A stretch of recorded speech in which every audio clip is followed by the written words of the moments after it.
What's your favorite referee? Who is your favorite striped shirt guy? Are we going all time or just right now, current batch? Right now. Right now, I don't know why, but it's all started with watching the pay-per-views with the chat.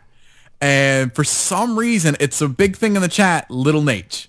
When Charles Robinson is in the ring, there's he gets mentioned in the chat just as much as any wrestler. Like the big highlight for me for WrestleMania with the Triple H Undertaker match was just like people trying to keep track of Little Nate and how long is Little Nate down on the ground. Like what and people are like, oh, Little Nate is gonna get super kicked. Like if we focus more on Charles Robinson than anyone else. Like nobody mentions the other refs.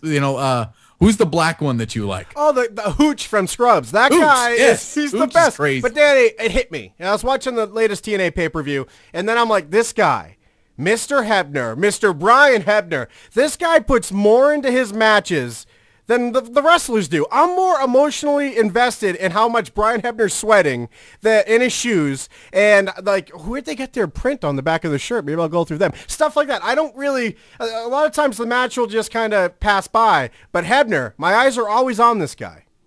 Yeah, Hebner's like a bit of nostalgia for me though. Like I'll always watch. Oh, you weren't listening to me.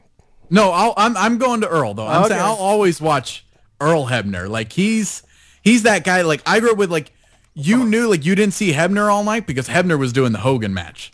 Like that guy was a main eventer as much as anybody else at that time. No, Danny, you didn't see Earl Hebner all night because he was drinking in the fucking handicap stall. This guy looks like my dad. Like, now here's the thing: Earl Hebner is a cool-looking guy, and then once he starts talking, you're like, is he a meth addict? Does this guy do heroin? The way he talks, and then you hear about his shady shirt-selling thing. Yeah, Earl Hebner, all in all, is my dad who uses a fucking a HDMI cable as a belt. This guy is not Brian Hebner. You can kind of... Is that a real story? Well, it wasn't HDMI. He couldn't afford it. So it was, and if it was on my brother's... It was just a coax cable? Exactly, a coax cable or something. And if not, then my brother's employee discount or my brother's money. Can I borrow $5? I'm Earl Hebner, and I got to do a match tonight, but I want to just go run to the Packy and roll a bone real quick before the match. Danny, Earl Hebner's going to be high half the time, and you always know when your dad's high because he doesn't talk as much. So, you know what? Go ahead and get high, you drunk fuck. Anyways, Danny, this Brian Hebner...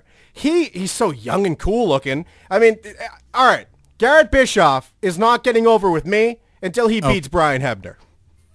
So you're going for nepotism in a different family. You think Brian Hebner should be the new big thing.